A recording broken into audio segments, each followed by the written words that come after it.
Reading from New Testament, Book of Luke, chapter 10, 25 to 37.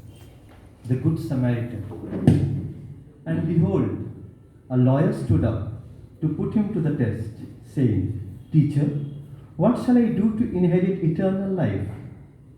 He said to him, What is written in the law? How do you read it? And he answered, You shall love thy Lord your God with all your heart, and with all your soul, and with all your strength, and with all your mind, and your neighbor as yourself. And he said to him, You have answered correctly. Do this, and you will live. But he, desiring to justify himself, asked Jesus, And who is my neighbor? And Jesus replied, A man was going down from Jerusalem to Jericho, and he fell among robbers, who stripped him and beat him and departed, leaving him half dead. Now by chance a priest was going down that road, and when he saw him, he passed by on the other side. So likewise a Levite, when he came to the place and saw him, passed by on the other side. But a Samaritan, as he journeyed, he came to where he was, and when he saw him, he had compassion. He went to him and bound up his wounds, pouring on oil and wine.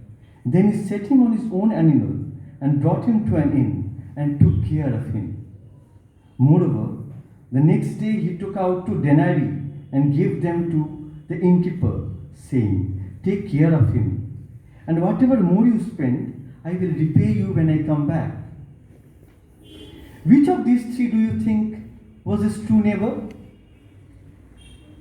Proved to be a neighbor to the man and who fell among the robbers? He said, The one who showed him mercy. And Jesus replied to him, You go and do likewise. Chapter 16, 19 to 31. The rich man and Lazarus. Now there was a rich man, and he was clothed in purple and fine linen, faring sumptuously every day. And a certain beggar named Lazarus was laid at his gate, full of sores, and desiring to be fed with the crumbs that fell from the rich man's table.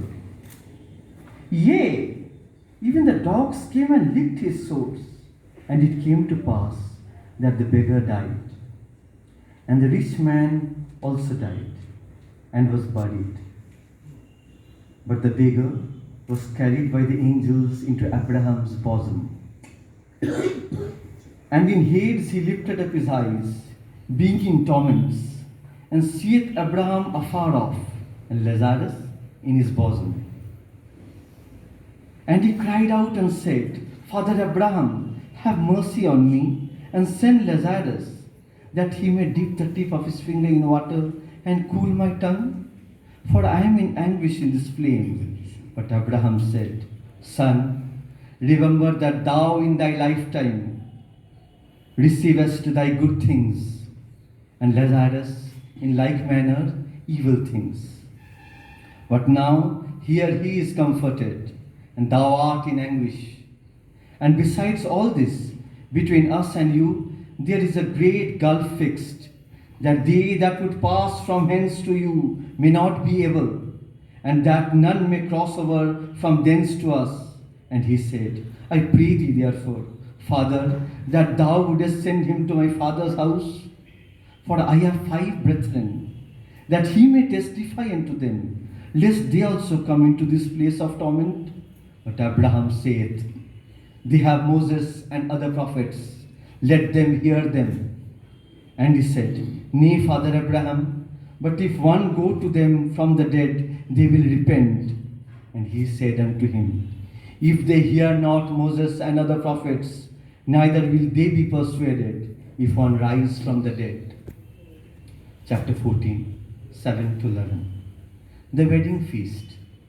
Now he told a parable to those who were invited, when he noticed that they chose the place of honor, saying to them, When you are invited by someone to a wedding feast, do not sit in the place of honor, lest someone more distinguished than you might have been invited, And he who had invited both of you will come to you and say, give your place to this person, and then you will begin with shame to take the lowest place.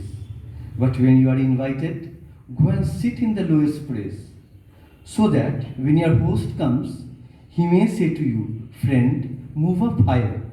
Then you will be honored in the presence of all who sit at the table with you. For everyone who exalts himself will be humbled, and who humbles himself will be exalted.